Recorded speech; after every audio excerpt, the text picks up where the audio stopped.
Fight scenes are like donuts. Everybody wants to have one, especially if there's sprinkles, but they are hard to write. At least for me, they've been hard to write. And over the years, I've been writing fight scenes for longer than I've been writing novels. My background is in writing fight animations, which we're going to look at today. Over the years, I've developed some methods that I've used personally to write more effective, emotionally resonant fight scenes, and I stole it from kung fu movies pretty blatantly. Not that they were written out and I went and grabbed the secret documents like Nicolas Cage and National Treasure. I instead just watched a bunch, took a bunch of notes, and then put that up to like traditional storytelling format. So today I want to share what I learned and how I've implemented it into my writing over the years. And to do that, we're going to look at 4 different examples. The first is from a kung fu movie, Ip Man, or IP Man. It's not IP Man. There's no way it's IP Man. And then we're also going to look at 2 fight animations I've done. Fingers are getting difficult there. 2 fight animations I've done that are on YouTube over on my Smash Bracket YouTube channel. And then finally, we're going to look at an excerpt from my writing, and we're going to analyze it against this outline that I've put together to make fight scenes. So if you're a plotter, hopefully this is helpful to you, figuring out how I've put together fight scenes, seeing maybe if it'll work for you. For me, I feel like it's worked. There have been really good responses to these fights that I've written, at least the animations. No one's really read my writing quite yet. We are working on that. But yeah, so we're going to go ahead and get started by looking over the method in general. So it's an 11-step outline.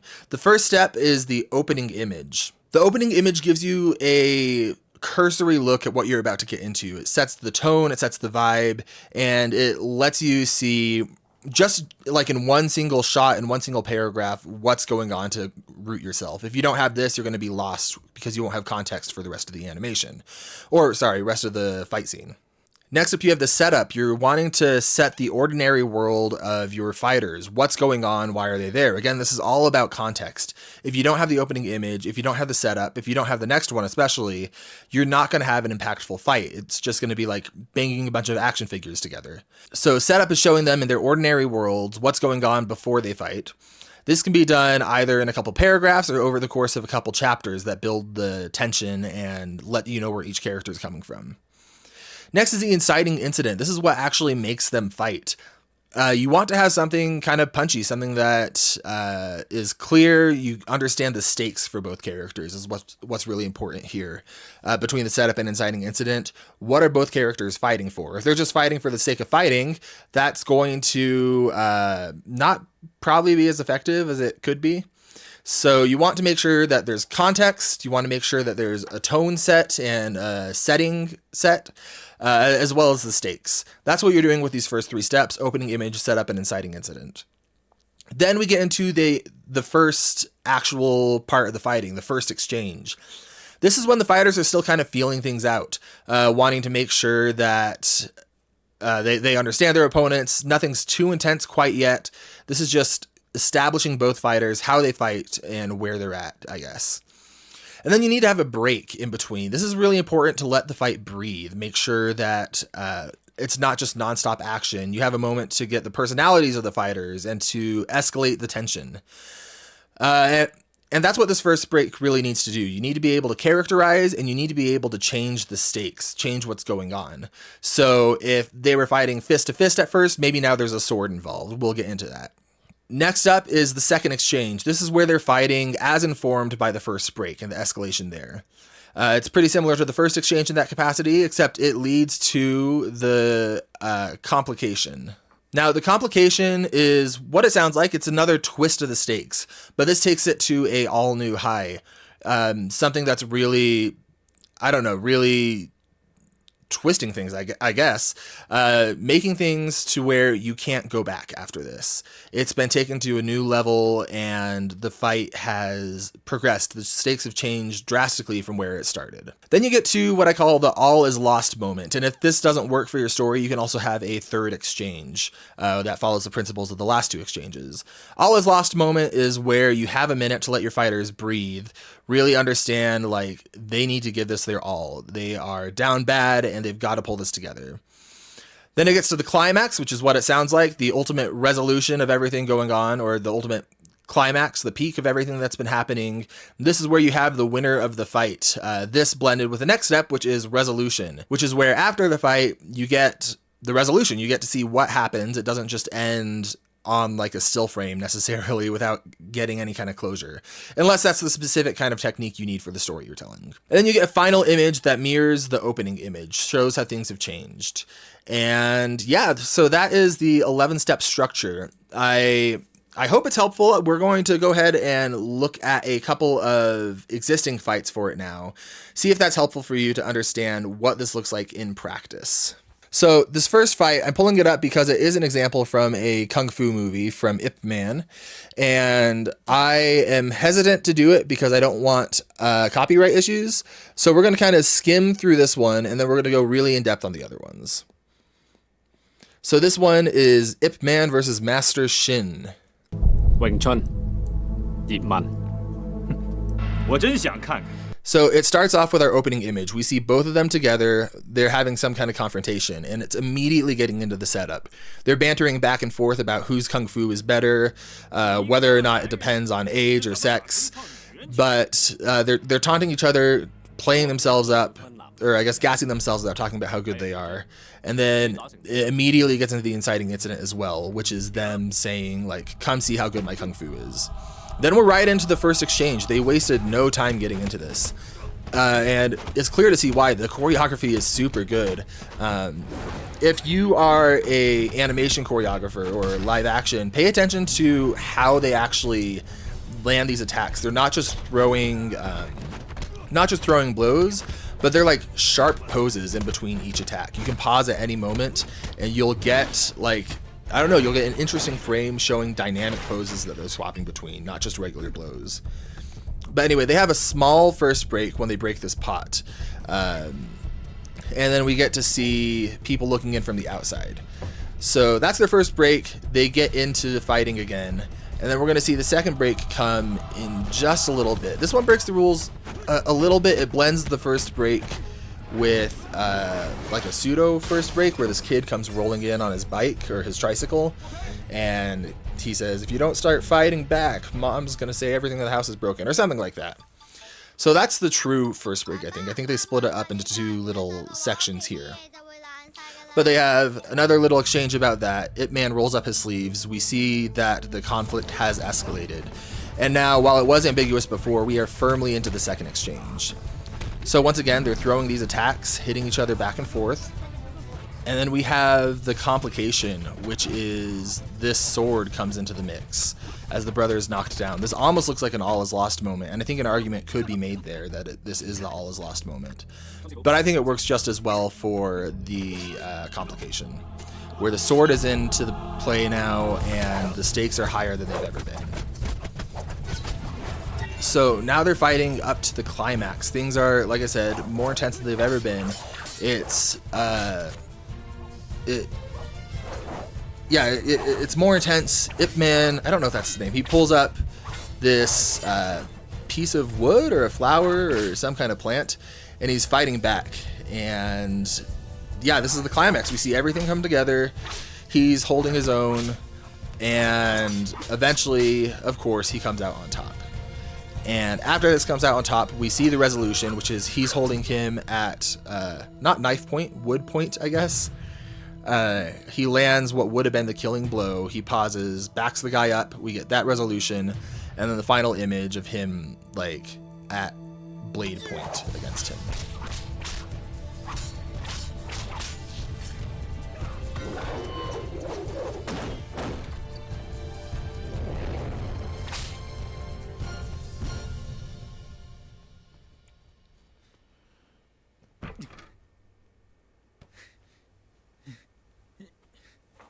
And yeah, that's the first fight. I think that it follows the formula pretty well if you're looking for it.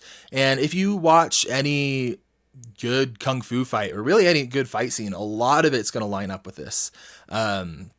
And not necessarily because I found out some secret formula no one else knows on YouTube, but because this is general storytelling format that's just tweaked slightly for fight scenes. I'm going to go ahead and show you what I mean in our next video. This one is going to be from my Smash Bracket YouTube channel. It's a fight between Little Mac from Punch-Out and Min Min from the game ARMS. And I think this is one of our fights that best shows this format. So it starts off on our opening image. It's a black screen. We get the idea that a boxing match is being set up. And for the setup, we see both fighters kind of squaring off against each other. We get the sense from the narration that this is a fight. Little Mac here is the challenger. Min Min is the defender, or the defending champion. And yeah, so it sets the stakes pretty quickly, as well as the inciting incident, which is the ringing of the bell. They're in a pretty standard fight, and things are going down. Then we're right into the first exchange of them trading blows. This might be her crime.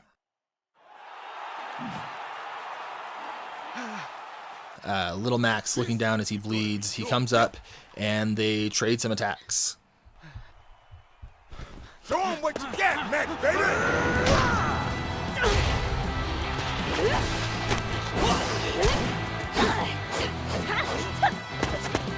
So Little Mac dodges her blows in this first exchange. He disappears, comes behind her, and goes for a star KO punch, I think is what that is. And yeah, we get this first break where it's showing Min Min's doubts start to creep in, but the crowd is still on her side. We see Little Mac talking with Doc Lewis, and Min Min's talking about how she needs to turn up the heat. And we get a very literal round 2 here. We also get a moment of characterization for both. We see Little Mac coming up with a plan, and we see Min Min realizing that she needs to step things up herself.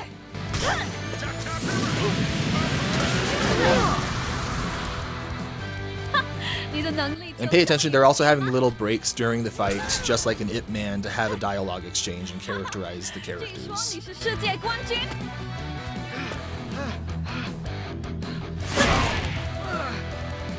So this is the complication here. He gets knocked down, and they're, after this hit, both struggling to stay standing.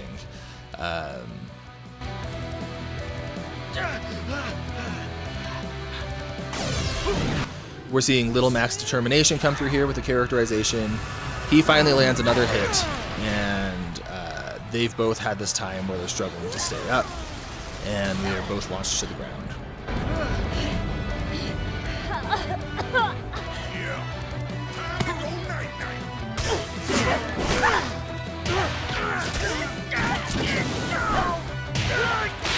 Now the complication has escalated things to where there's like an all-out attack from Min Min, and this is going to be leading into our all is lost moment.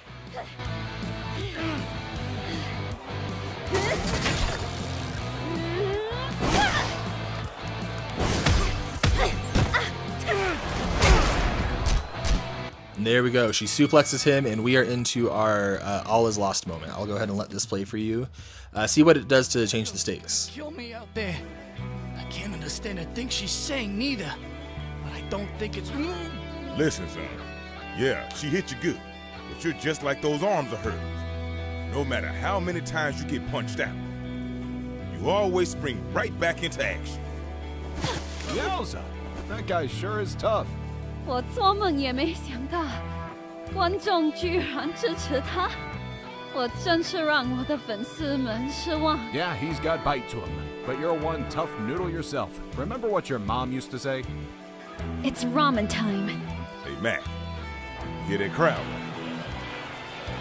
You're taking home field and stealing it like it's home plate. Just a few more good hits, and it'll be sayonara.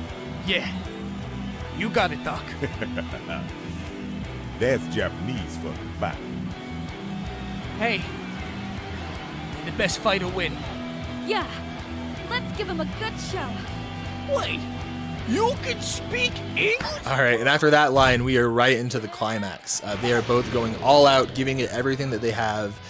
There's no going back from this. It's all come to the third round, and they have escalated things to new heights. So it's going to come down to see who wins the match, and then we're going to get into our resolution in final image.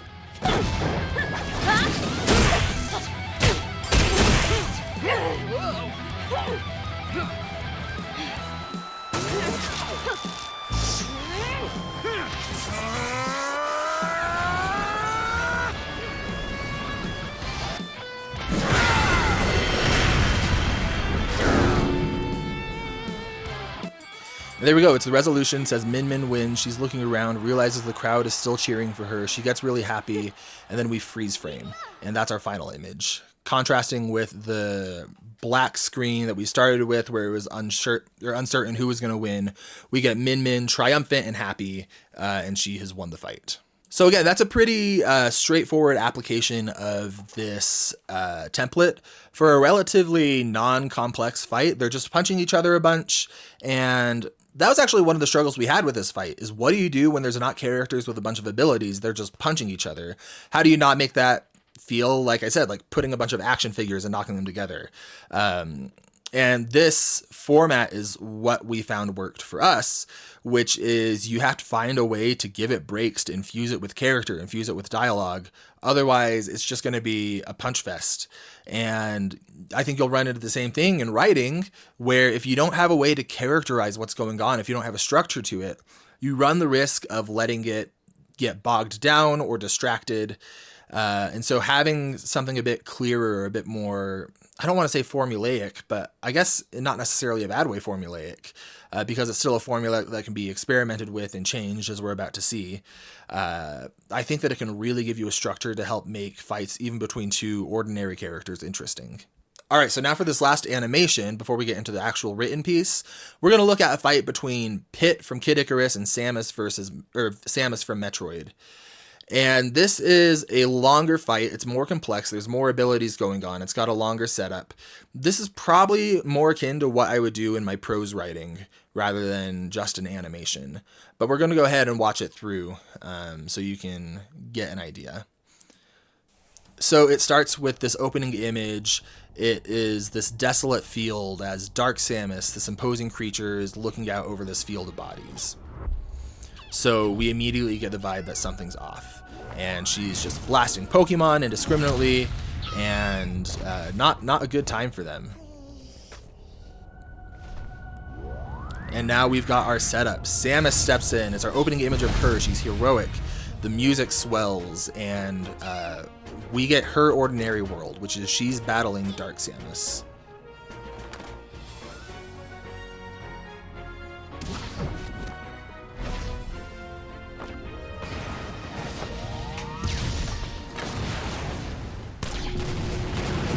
And now we get the ordinary world of these Kid Icarus fighters. There was actually like a prequel video to this that gives it some more context, but you still get the format within this self-contained, which is Pit comes in here. He's explained he's been sent to fight Samus, and he's nervous about it. Dust clouds. Hey, is that a new cannon? You can exchange numbers after the fight, Casanova. Right.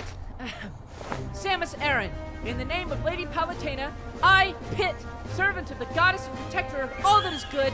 I guess not all that is good. I can't stand vegetables, and Lady Palutena says those are good for me, but Pitu just says that's big veggie trying to spread its propaganda, so I guess it's up to interpretation. In any case, I, Pit, challenge you to a fight. So he's challenged her to a fight, but that's not quite the inciting incident. The inciting incident is right here. I'm your opponent, remember? Verity? I don't think she's listening. Maybe I can fight someone else from Metroid. Is Ridley taken yet? He explains he wants to fight Ridley. Samus gets worried about that. We see she has a past with Ridley, and then she's like, okay, if it protects him, I'll be the one to fight him. And that's our inciting incident, and we get right into the first exchange.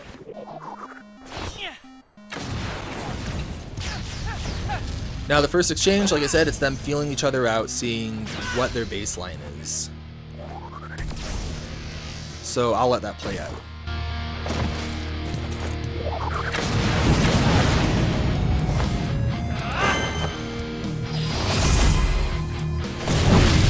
You missed?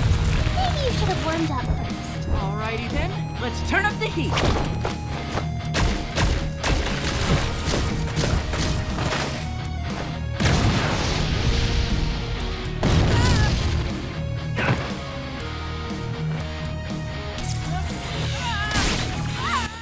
And then first break, the stakes have been changed, the position has changed, or the location has changed. They're in a cave. Pit can't fly. This has changed the stakes. Cramped, I can't fly in here. She's narrowing down your options. But you Samus turns invisible. That's also changed the stakes. And just like that, we're into our second exchange, where they're trading abilities, trading fights in this new context that's been changed by the first break.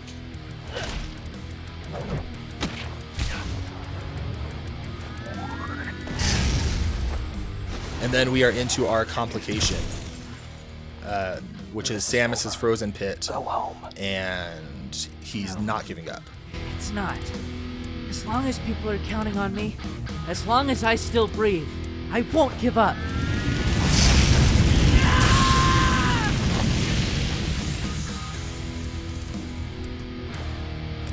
I won't give up!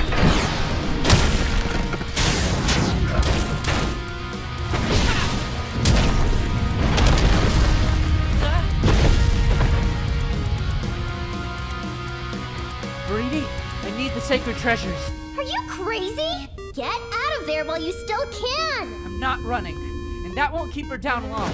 This is our only shot. Your wings are damaged, and we already used the power of flight. If the Pegasus... I know what will happen, but they will hold out. They have to.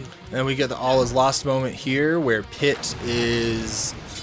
his wings are failing him, and he needs to either give up or press on and continue. He decides he's going to continue.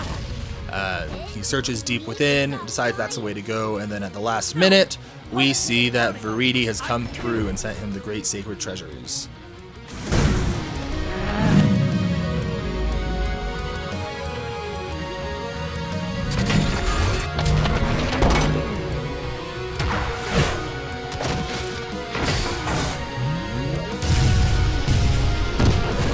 And this starts to get us into our climax, where Pit holds Samus at gunpoint. She has her own bit of an all is lost moment before she's just a badass and fights back and just absolutely dismantles this armor.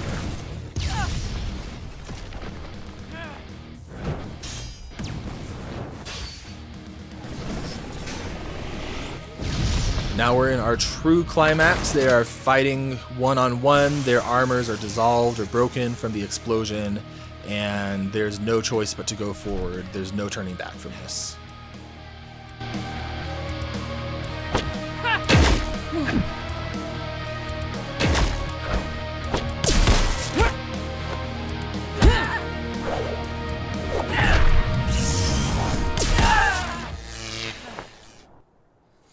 And yeah, then we get our resolution, which is Samus is, like, she checks his pulse, she's happy that he's alive, and then the final image where she is resting and he's being dragged off into the distance. But she is kind of there in peace, contrasting with the beginning of this fight where everything was tense. And that is the structure of how this fight is set, how the last fight is set, how the fight in Ip Man is set. And I think rather than reading through my entire chapter here, I think that would get a little repetitive. To show you an example in prose, I'm going to go ahead and link something in the description below so that you can check that out and see how it works when it's actually written out in a novel. But this is a much more interactive and visual way to do it. I think that's probably a better match for a YouTube video. But yeah, let me know if you have any thoughts on this. It's the structure that I found. It's what's worked for me. And I hope it can work for you too. Like I said, it's fairly standard storytelling structure, but I don't feel like everyone puts together that you can do that for a fight scene. They're really focused on what action is happening, whereas I don't feel like the action matters so much as the story that's driving the action, the context that informs it. And so by using this method that I've adapted from watching Kung Fu or samurai films or things like that, I've been able to figure out a way to drive things forward while constantly escalating the stakes. And I feel like it's worked for me. Like I said, I've gotten a good reaction from people who have seen those videos. But I guess your mileage may vary. If you like it, if you think it's promising, let me know and try it out. Let me know how it goes for you. I'm going to be doing it in my writing still going forward. And if you have a way to tweak this, a way to make it better, please let me know as well. I'd really love your thoughts. And yeah, without further ado, without any more ado, I don't know how you would say that. Subscribe if you want to see more, and I will see you in the next video.